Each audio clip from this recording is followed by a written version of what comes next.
Buenos días. Este video corresponde al trabajo práctico número 2 del curso de posgrado de silvicultura urbana. Mi nombre es Mariano Díaz y junto a Luciana Anabel Siner formamos el grupo L y nos tocaron las siguientes preguntas. Describa cuáles serían los puntos a tener en cuenta para tomar muestras y datos sobre escarabajos de ambrosía y poder definir su presencia. Describa cuáles son las enfermedades más importantes que puedan atacar el follaje en el arbolado urbano. Mencione especies arbóreas más sensibles. Bueno, primero mencionar acerca de los escarabajos de ambrosía, que son coleópteros, que atacan plantas generando túneles y galerías en el xilema. Estos escarabajos se alimentan de un hongo con el cual tienen una relación de simbiosis obligada, mutualismo, el cual transportan en sus cuerpos y lo inoculan en las galerías y túneles. Al proliferar el hongo, luego los coleópteros se alimentan de este. El mayor parte del ciclo de vida de estos coleópteros ocurre en esos túneles y galerías. Para poder definir la presencia es importante poder observar los ataques que le realizan a los árboles. Estos ataques son los lugares por donde ingresan y generalmente se pueden observar como pequeños puntos o agujeritos de forma cilíndrica en el tronco o en las ramas principales. También puede realizarse el corte en los lugares donde se observa la presencia de estos agujeritos de las ramas o tronco para poder ver si se encuentran las galerías y los coleópteros.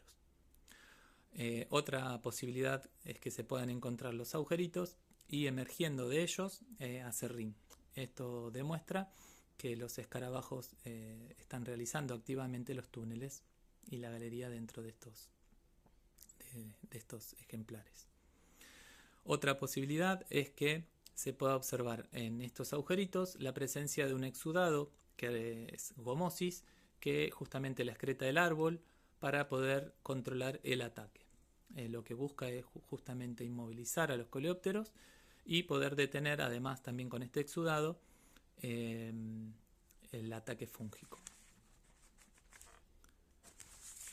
Hay otras evidencias también que pueden ser lesiones o volcanes. Las lesiones se pueden ver como pequeñas manchitas o protuberancias y los volcanes son como agujeritos que tienen alrededor una especie de cristal de algún tipo de azúcar. Se observa como pequeñas acumulaciones blanquecinas. Para poder registrar la presencia es importante el uso de la fotografía y en este caso particularmente es adecuado realizar fotografías a cierta distancia del árbol para que se puedan observar en qué parte justamente ocurren los ataques. Y luego poder acercarse y tomar fotografías más en detalle donde están estos ataques, colocando algún tipo de referencia milimetrada para poder estimar el diámetro del ataque o picadura. Este diámetro es importante porque todas las especies presentan un ataque con distinto tamaño de diámetro. Otra forma también de poder realizar el registro fotográfico es a través de cuando uno encuentra directamente los coleópteros. Y para ello es importante tomar fotografías en detalle, con mayor detalle posible, de la parte de arriba del coleóptero, de la parte del costado y en el caso de la parte de adelante y de atrás, tomarlo con cierto ángulo.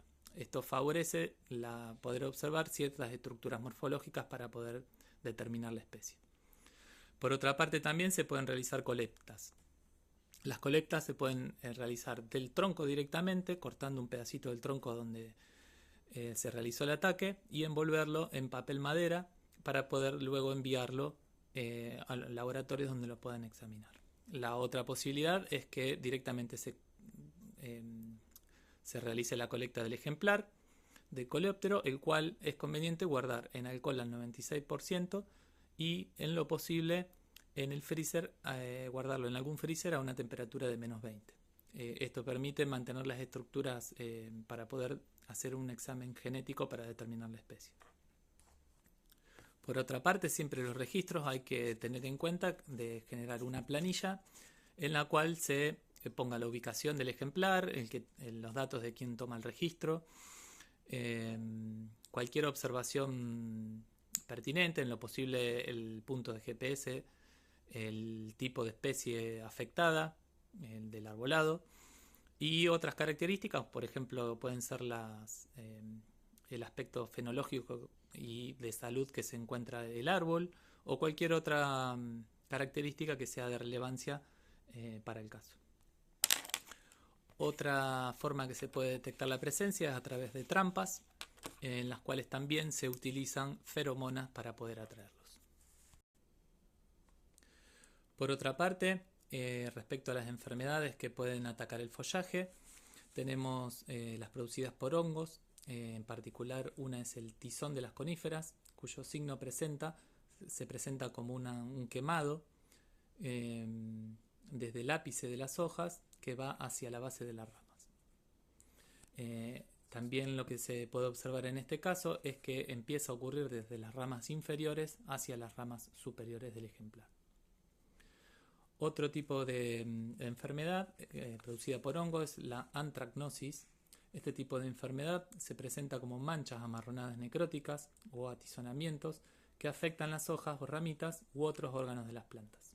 Produce pérdida del valor ornamental y en casos severos la caída prematura del follaje, debilitando en general a la planta.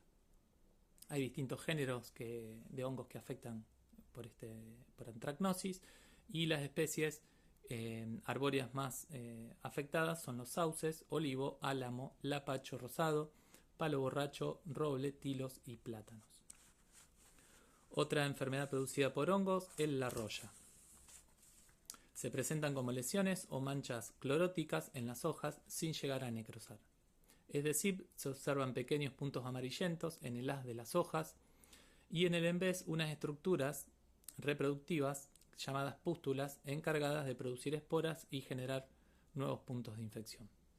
Las temperaturas óptimas para este tipo de desarrollo de estos hongos son entre 24 y 25 grados y en general en condiciones de mojamiento por tiempo prolongado.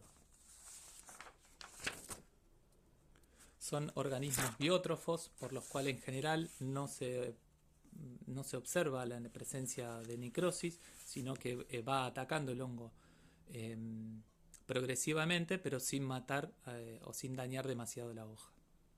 Justamente porque si se mueren no tienen de qué alimentarse. Afectan principalmente el sauce, donde las pústulas son amarillentas, en álamo son más de color anaranjado y en el ciruelo de jardín son más de color castaño claro. Las manchas en el haz de las hojas, en este caso, con el tiempo pueden tener un aspecto más necrótico e irregular. Otro representante del reino fungi que ataca el follaje es el oidio, que son también biótrofos y afectan en general a las angiospermas, mayoritariamente las dicotiledóneas, y no afectan las angiospermas. Como síntomas se observan manchas blanquecinas en el haz del follaje que impiden la captación solar y la respiración normal, produciendo como consecuencia el amarilleo de las hojas. Deformaciones y con el tiempo también puede realizarse la necrosis. Se puede observar un aspecto general de decaimiento de la planta y sucio, ya que el micelio atrae también a insectos y ácaros y otros hongos, a veces generando también fumagina. Este decaimiento en general impide la floración y favorece la dormancia otoñal. El oidio puede atacar principalmente al roble, al arce, a la catalpa, al olmo, al crespón. Luego tenemos la septosis, que es otra enfermedad producida por hongos que produce la viruela del álamo, generando daño en ramas u hojas. Aparecen regiones circulares pequeñas en las hojas totalmente muertas, rodeadas de un halo con la presencia de color violeta oscuro que luego se dispersa por toda el área de la hoja formando necrosis foliar. En el caso de la viruela del eucalipto, las lesiones son circulares oscuras violáceas o rojas de 2 a 3 milímetros de diámetro, que luego se tornan castaño. Sobre las manchas se pueden observar la formación de estructuras de reproducción en forma de puntuaciones negras.